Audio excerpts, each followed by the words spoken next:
While the speakers take their seat, um, I'd like to introduce the moderator for the session.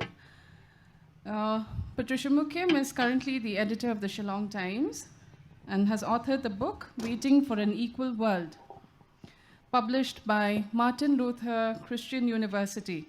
She contributes articles to different newspapers and online portals and has been a gender activist who critically looks at the paradoxes in Kasi matrilineal society. She was conferred the Padma Shri in 2000, besides many other awards for journalism. I now hand over the session to you, Kongpad. Thank you, Jemima. We have a very thin audience, I can see. I think it's also because it's lunchtime and a lot of people are enjoying the sights and sounds around. But anyway, we will have to get on with our work. Is Mayumi there? Has she joined? So we have a very distinguished panel of speakers. Let me introduce Preeti Gill first, who's an independent literary agent with more than 20 years experience in the publishing industry and as a commissioning editor and rights director. She has traveled extensively in the northeast of India and written on issues of conflict and women. She's the editor of several publications, including the Peripheral Center, Voices from India's Northeast, Bearing Witness, a report on the impact of conflict on women in Nagaland and Assam. She Stoops to Kill, an anthology of murder stories by women, and Insider, Outsider, Belonging and Unbelonging in India's Northeast. And her writings have appeared in several journals and anthologies. She's also built up a list of women writers from the Northeast when she was commissioning editor at Zuban Books. Preeti spends her time between Delhi and Amritsar, where she has set up a literary and cultural hub called Majha House.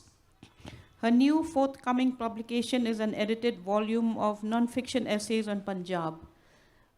The next panelist is scholar, author, columnist, filmmaker, policy analyst, and human rights advocate Sanjoy Hazarika.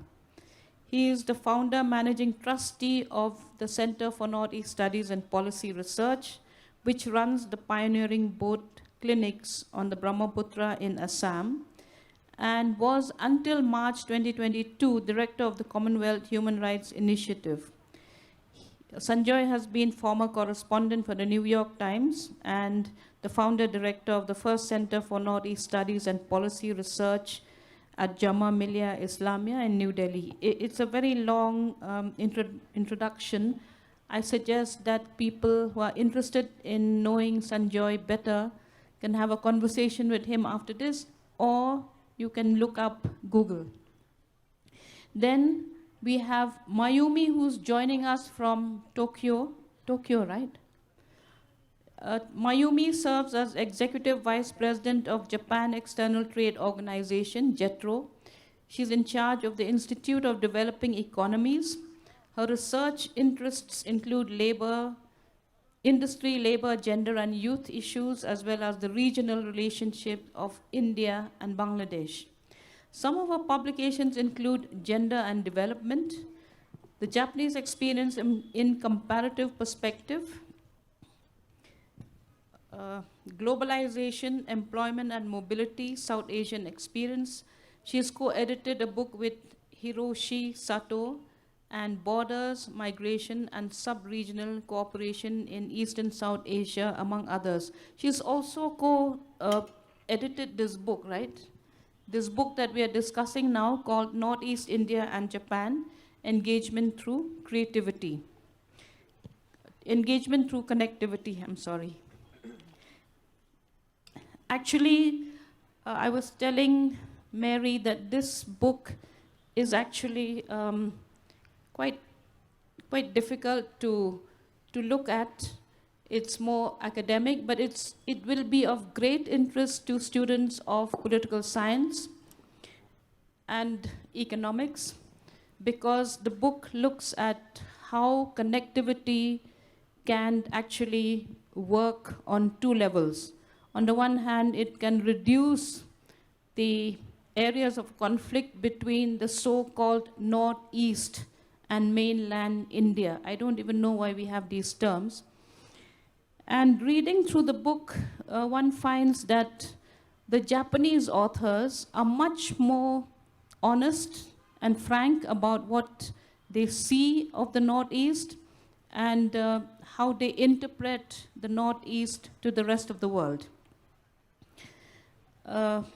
So I went through some of these, or rather all of the topics.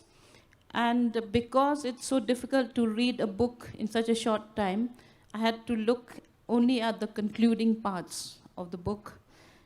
The chapter 2 by Marie Izuyama talks about border and connectivity in India's northeastern region. Then she looks at the India-China border and its impact on Arunachal Pradesh. So this author feels that land borders have always been an area of concern for India, particularly in the west, north, and northeast. Before I get into the heart of the matter, let me call on Mayumi. What time is it now at your place, Mayumi? Hello, Patricia. Yes? Can you hear me? Yes, we can hear you very loud and clear.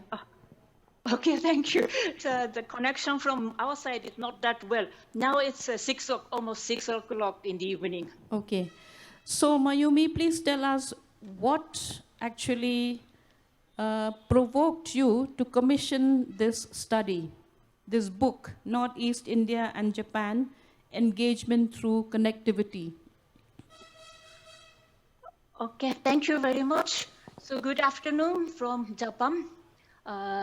It is my great pleasure to participate Shillong Literary Festival, although online, and introduce our book, Northeast India and Japan, Engagement Through Connectivity. My first contact with India's Northeast was way back 2004. I work in a research institute called Institute of Developing Economies, IDE, which is under Ministry of Economy, Trade and Industry of Japanese government. We do research on developing and emerging countries and regions in the world. Some of us, like me, work on South Asian countries. It was in 2004, we proposed a research proposal titled Potential of Regional Relations Among East and South Asian Countries. Until then, I had been mostly working on Bangladesh as assigned by our office. In the research plan paper, we have written many objectives, but the biggest purpose of mine was to get an opportunity to visit Northeast. The project was a specialist on India, and she knew Professor Sanjay Hazarika. So we asked Sanjay to collaborate for the research. The final report is still available on our website.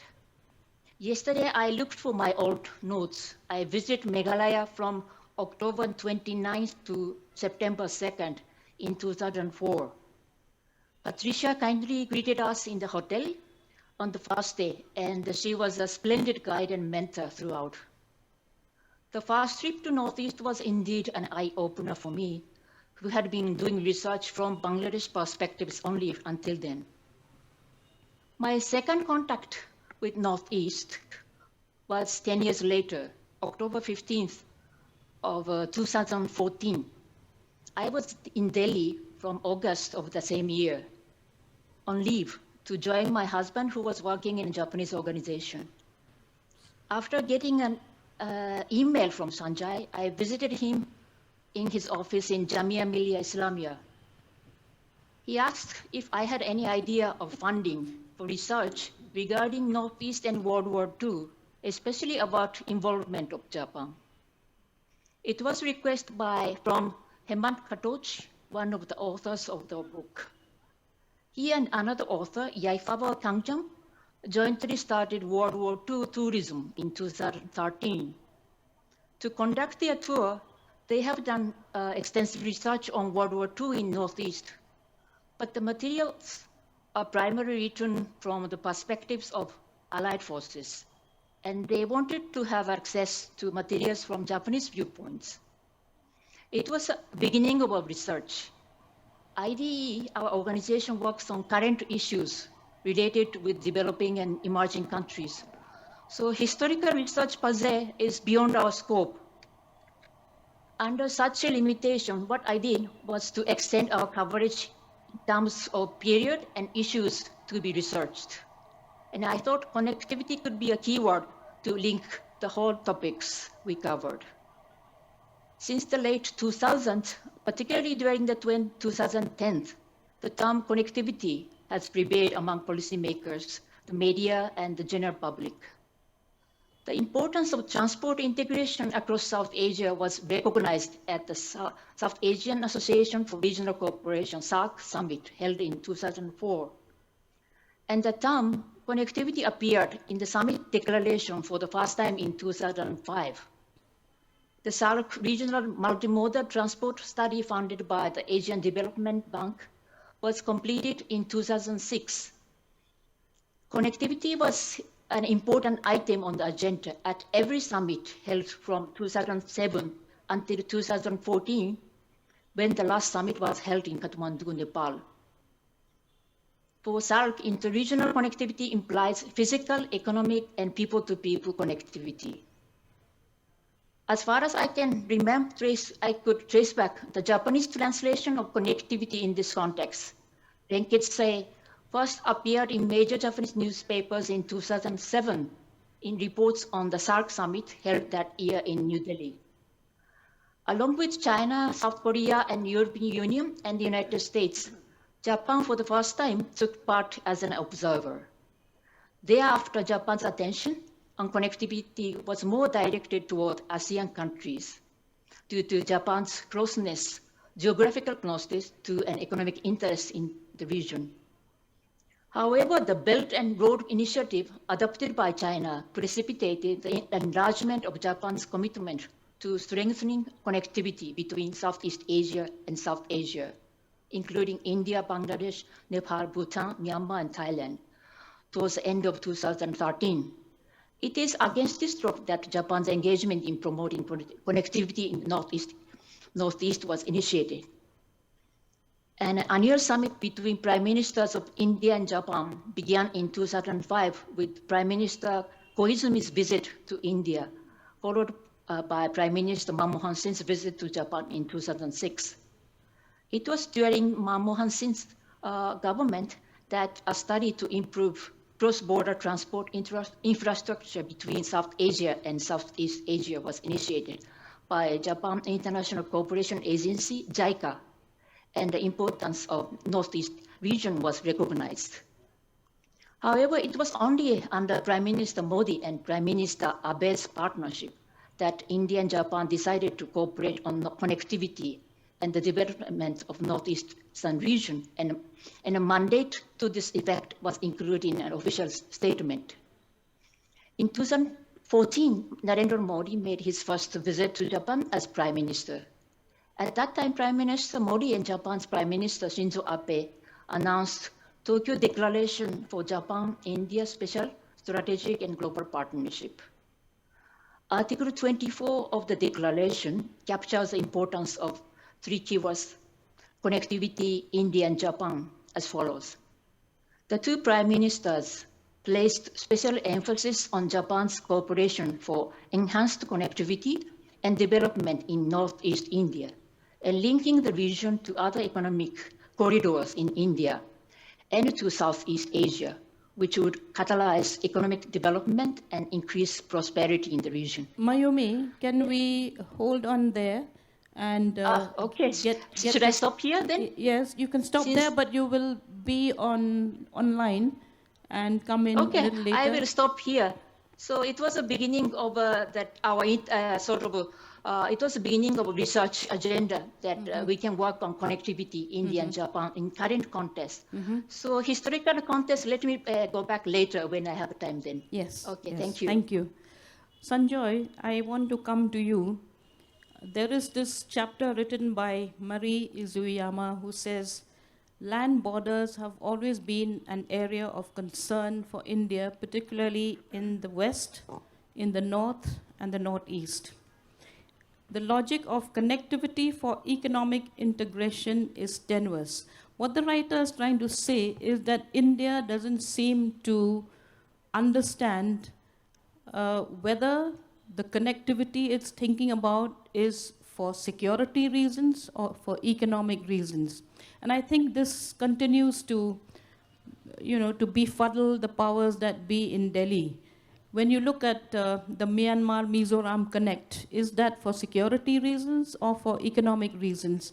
Can you throw some light on that? See, I think one thing I must say, following Jerry Pinto, whether he's in the audience or not, is a tough act. He's not. So we are. He's having his local rice beer. Yeah. So let him have his rice beer.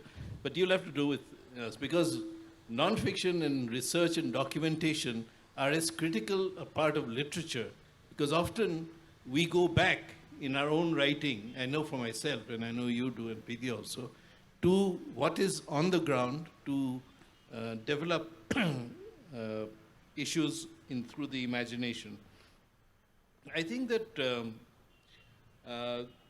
coming to a specific point, I think there's a building of an Asian architecture which has been envisioned. And as far as India and Japan are concerned, the effort is to limit China's presence, strategic power, economic power. I think that is very critical. The other thing related to it is that if you look even from Mayumi's the brief presentation, what you see is the Japanese Prime Minister, foreign ministers have said that the Northeast is one of the hubs of growth. But the hub is a hub. It is connecting the great markets of South Asia to the huge economies and markets of Southeast Asia. So essentially, India and Japan, especially Japan, is looking at this massive market covering, I don't know, in terms of percentage of the world's population, probably a fifth of the world's population. So it's not just segmentized, but the two things are very connected. And there's an additional point. Politics, whether it's in our country or in any other country, and international diplomacy are often built on the anchor of personal chemistry between relations. And in terms of Abe and Narendra Modi, there was a personal chemistry which worked very well. And they were able to, develop, conceive of the Northeast as this space where Japan would actually be helping building the Act East policy. Mm-hmm. So what was an idea, 1992, of Look East, then became Act East, but now it is Japan, and to a lesser extent, I think Germany, because German organizations are very active here also, economic development, which is driving this. But I think it depends on those three factors are important. Mayumi, speaking about the Act East policy, now that Myanmar is on the boil, this can go to any one of the panelists as well. How do you take this forward, the Act East policy, which is meant to trigger economic trade between the northeastern states and the Southeast Asian nations? How do you get over the Myanmar paradox? And what is Japan thinking about what's happening in Myanmar now under the junta?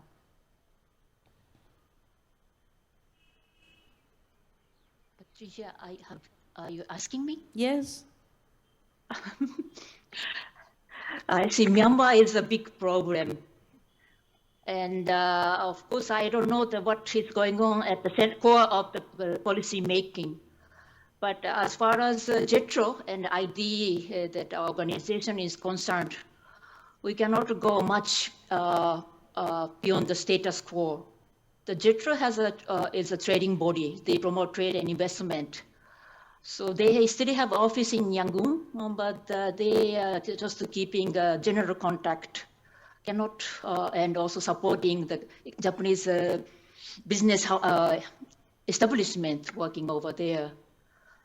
So if we come back to the Act East policy, at moment, it is actually that it is led by the Indian government and also the state government and also those involved.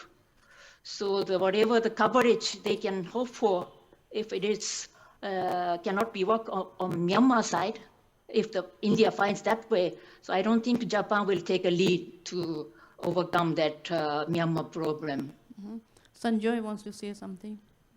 I'm sure you want to comment on something, but I wanted to say that this Act East policy and the Japanese program is essentially now focused on the Northeast, building major infrastructure in the Northeast, but also connecting to Bangladesh and Bhutan, to some degree West Bengal. But that is at the heart of it. I think Myanmar will have to wait for another time. Yeah, for most of the states in the region, at least for Meghalaya, Tripura, looking south is much more, pragmatic than looking east, because our trade is towards Bangladesh. And we only hope that those trade ties are strengthened. Preeti, you've done a lot of work on women writers from the Northeast. How do you see them engaged in the political, economic kind of debates, discussions, or is it only about literature, only about fiction? How engaged are the Northeast women in the politics of their states? So right in the beginning, I would say that the first session that we had here, which was to pay a tribute to Temsala Au, I think for me that was the beginning, because it was when I first traveled here. Since I don't belong to the Northeast, I definitely don't belong to Japan, so where am I figuring in this book? Basically, when I first came here and I met Temsala, that was in Nehu many, many years ago, and she talked about all of these stories, and I think the hills called Home actually came out at that point, and that is the book that we published at Zuban. So for me, that was like listening to these stories really for the very first time, having lived in India, having studied in various parts of the country, grown up in Mussoorie, Bhopal, all sorts of places. I mean, it was not something I knew about. If all of this was happening in your country, how come you never heard about it? And of course, we didn't have 24/7 TV, or it definitely was not at home. So I think the first thing is to be made aware. And that happens through literature in a very easy way. So when you read something like that, it just sort of flows into you. I mean, like we were talking earlier, an academic book like this is much more difficult to digest than picking up Temsala, picking up Easterine, picking up any of those books, and actually seeing what was happening in a part of your country which you probably had not visited and you did not have anything, you didn't have any connections with earlier. So that was actually the start. And even the paper that I have here is about storytelling. It is about how important storytelling is and how it is through stories and the stories that come down to us and that we choose to pass on that knowledge grows, empathy grows, understanding grows. You may not recognize it, but that is the soft power that actually works between people. And for me, that has always been important. So that's where my connectivity is. But do policy makers actually care about literature? Would it change their minds on some of the policy decisions they make? And why is it so difficult for women to engage in the political discourse of their respective states? Is it too hard? Is it too cruel? Or why? I guess in a lot of ways that you start off telling these stories and you're very much part of the process. But when it comes to a head, like it did with the Nagas, for example, or other people over here, or even in Bangladesh or other parts which have been under internal trouble. In Kashmir, for example, at present, or in Punjab, people who suffered during those years. Women suffered and wrote about it, talked about it. But when it comes to actually policy making and when you actually sit down at the table, then I don't think that their voice is really, and I don't know about literature, but it's a question of how you put it across and how important you think that is. a lot of the stuff that comes out in reports is actually real stuff which is there in a lot of literature. So for me, it's between, whether you want to call it reportage or you want to call it fiction, it's somewhere in the middle of that. Sanjoy, let me come to you again. In 2017, there was this institution created called the Japan-India Coordination Forum on Development of the Northeastern Region. Some of the Japanese authors have been critical and have asked questions as to whether building roads to connect Meghalaya to Bangladesh or Mizoram to Myanmar will automatically lead to connectivity with neighboring countries. They say that there's too much of idealism here because building roads in the northeastern region is fraught with impossibilities, is a battle against landslides. So this, one of the writer argues that if the main purpose of infrastructure building is to protect geostrategic interests, then an economic rationale is not necessary, which means that you can do one or the other. Is it not possible to do both? Talking about landslides and landslips, you've seen the Dimapur-Kohima road. It's now, I think, almost 30 years and it's still incomplete. You've just traveled on it. Yeah, so how do we overcome these connectivity problems? And I'm posing this to Mayumi as well. Mayumi, you'll have to get the best technology from Japan to overcome these geological problems of the northeastern region. Sanjoy? See, I will answer that in a non-technical way because I come back to what the original concept of this whole thing was. The idea is that there will be this great Asian, Southeast Asian market in which all these are cogs in the wheel. Their chain, their connections to the chain that builds this larger market. And you have to see that constantly in the process of trying to you can't marginalize China, but you can certainly try and keep it at a distance so that influence is reduced. But I think that many of the problems internally are not just geological, they're also political between states. If you have an incident like on the Mizoram border, a clash between the two sides, it immediately affects your supply chains. Yes. And whether it's a government investor or a private investor, he's going to think about it very carefully before he comes in.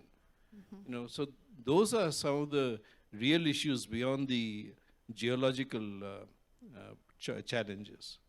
I have another point which I'll come back to later. Yeah. Then there's another writer who says, who has his own perspective on the China-India competition.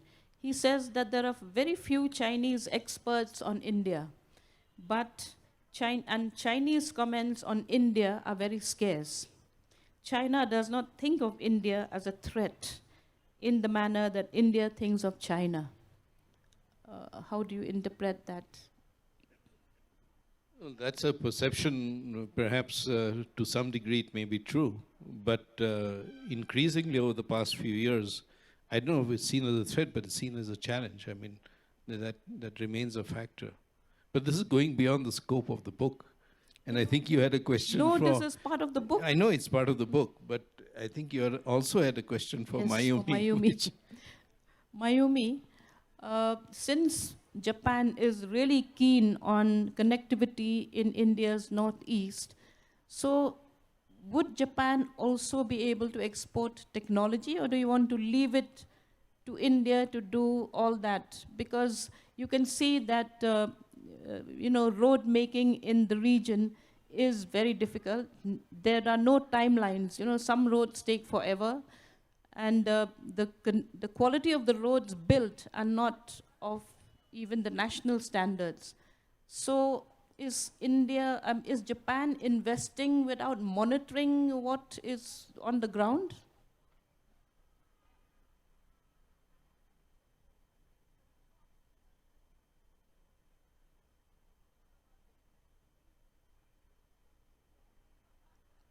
Are you there, Mayumi?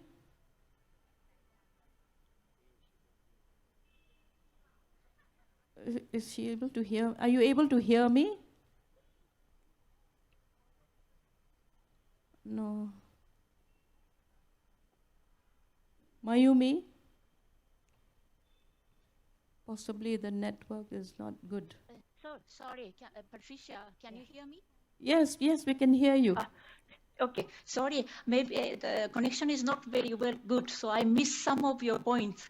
But as far as I see, that what Japan will do in Northeast is depend on the request from the government as well as from the people. So technology transfer, if it is considered to be suitable, they are ready to do it. For example, for the road development, they say that they can provide maybe quality sort of technology to build a better road. In that way, JICA and this government are ready to, other departments are ready to work with Northeast. That is a basic stance. Okay. But yeah, okay. Okay. Now let me come back to that much debated word, mainland, mainstream.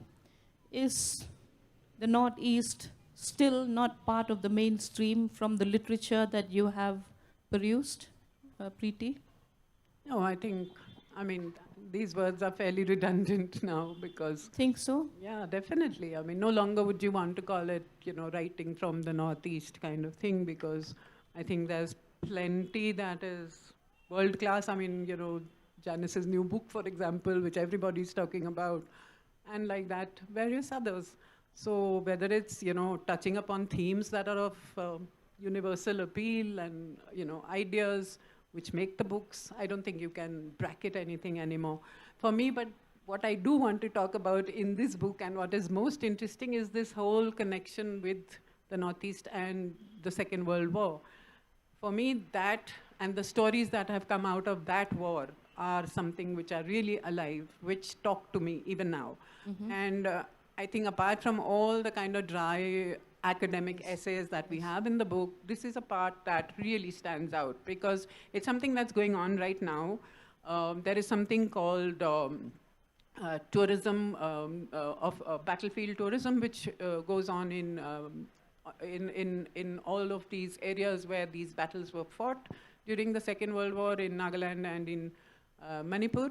And so these are the kinds of histories that are alive, that are happening, and that you need to connect to. So when we forget various other things, it's what is actually contemporary and what is happening and how it takes you back to what happened in the past, as well as what Mayumi also talks about is in her piece on the Second World War writings is about how teams of Japanese still come back and look for the remains. So, the connections are intense and many. And like when over lunch, I was just telling you about the number of words that we use without thinking. And those are all Japanese words. Yeah. When I was a child, I knew about ikebana and you knew about Bonsai. bonsai and knew about all of the, the samurai, the kamikaze, when you were reading all of your stuff that you read in school and college. These are words that have been in your lexicon from when. So these are the connectivities you share. Another thing which is very personal and which I would like to share here is that when I'd gone to Japan, when we presented these papers there, and out of which is this book, the feeling was a feeling of sort of recognition and of not feeling like an alien and not feeling like an outsider. So it's peculiar because I've been to Europe n number of times and this was the first time I went to Japan, but Japan made me feel like I belonged. And Europe never did, despite the fact that you don't know the language, you understand nothing, you read nothing. Yet, there is an Asianness or something which connects you there. So these are the essential connectivities apart from roads and bridges and transport. And Yeah. Can I just come in? During the preparation, because we are all storytellers, huh? So I must tell you a story behind the preparation of this book. We were in Japan to work with the Indian scholars and the Japanese scholars. And there was a presentation.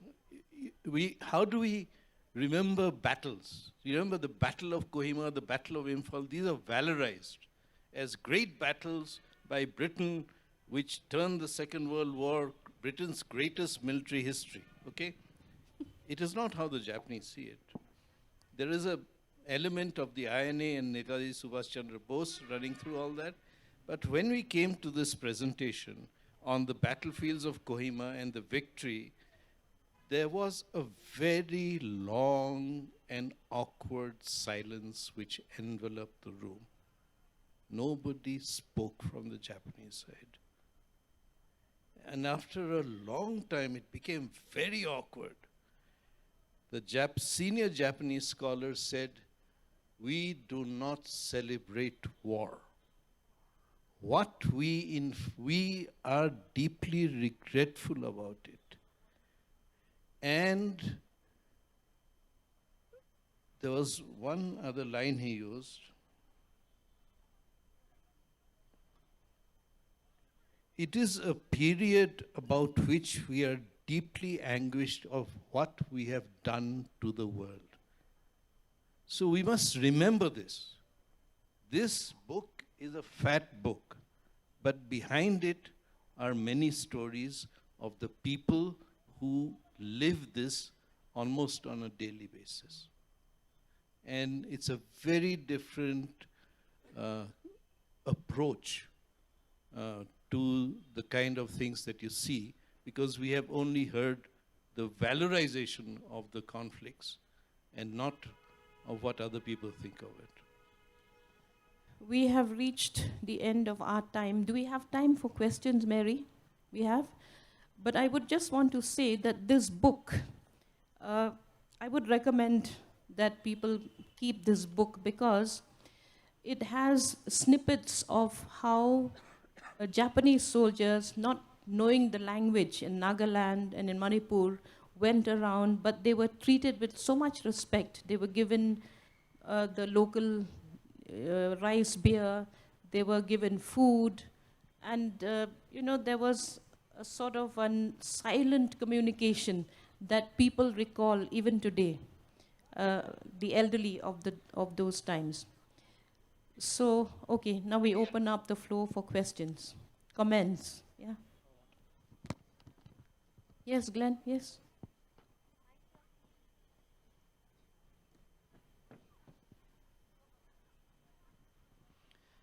There's been a recent connection between India and Japan, a human-to-human basis.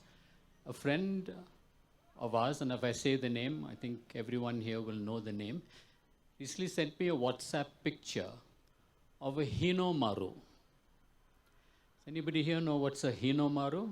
No. I didn't till we looked it up. So a flag, a Japanese flag, came into the possession of his family. And now, decades later, he has taken it out and wondering what it is all about. So we looked it up together. Hinomaru is a Japanese flag that is folded and kept in the pocket of every Japanese soldier during World War II. And around the red sun in the center was a lot of writing. And we found out that these are wishes that are written on the flag from family members, neighbors, and well-wishers. So these became souvenirs of the war, and they are collectibles and quite valuable. And hundreds and thousands of these are actually for sale on eBay. But what this friend of ours said was that, if these are signatures and comments from family members, maybe we should see if we can give the flag back. So just last week, he went to Calcutta, made an appointment to see the Consul General of Japan, and walked into the office and said, "I would like to hand over this Hinomaru to you." And the Consul General immediately called his staff and his wife, and they all bowed down and said that this was a very gracious gift. And they have decided that they will investigate who this flag belongs to, and even promised that when the time came to hand over the flag, that they would invite this friend and his family to hand over to the surviving family of the owner of that Hinomaru. I want to ask Sanjoy and maybe others on the panel. Mayumi, can we look? Yeah. Are you listening to that? Can we look for human-to-human connections in this theme of connectivity rather than government to government and technology and so forth, because I think that we will find space and opportunity for this. Thank you, Glenn. That's very interesting. Yeah? Anyone else has a comment or comments to make or questions? No? Oh, yes.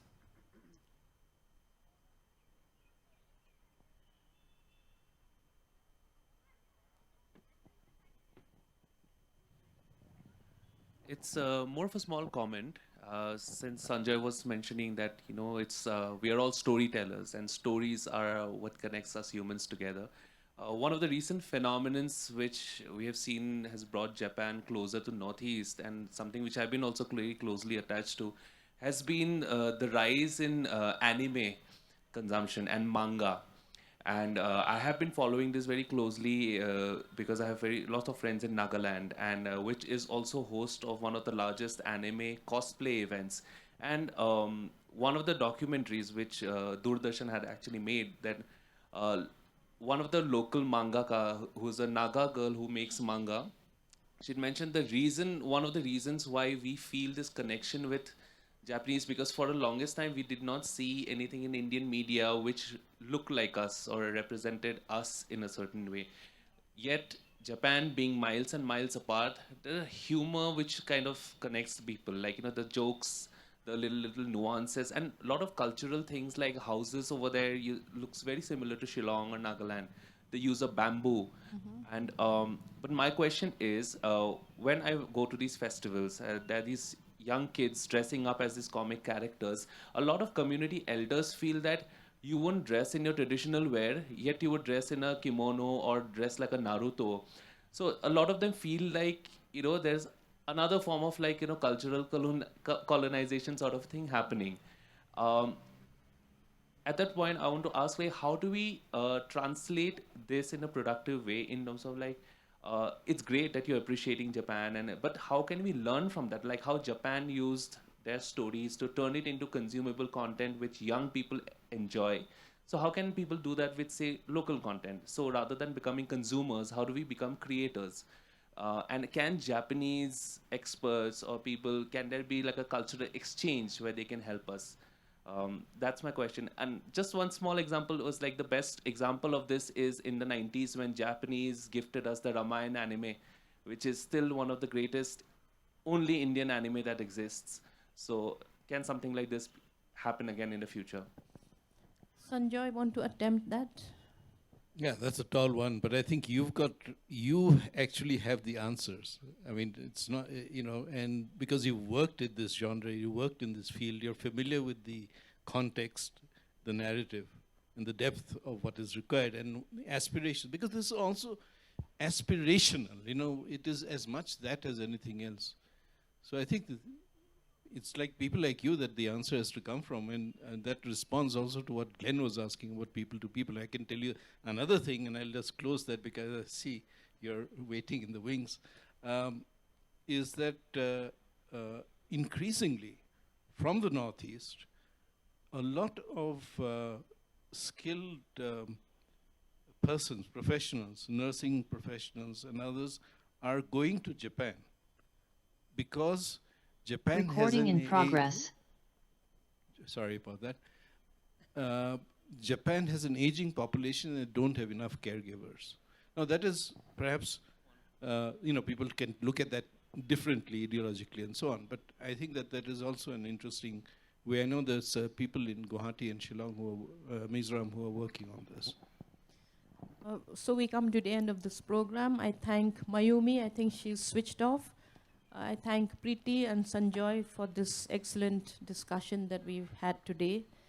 And we hope that you will, at some point, get a copy of this book. It's worth keeping. It's a nice keepsake. Thank you very much to all the members of the audience here. Thank you, Mary.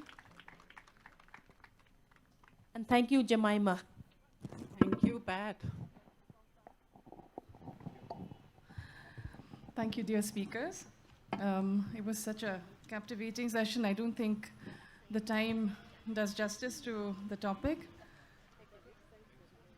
It is truly fascinating how our ties with Japan, the connection that we have, are so rooted in our shared history and the economic interactions that were discussed, much like the cherry blossoms that grace the lake today. Preeti and Sanjoy will be signing books at the bookshop area. For those of you who would like to get the book signed, please head to the area.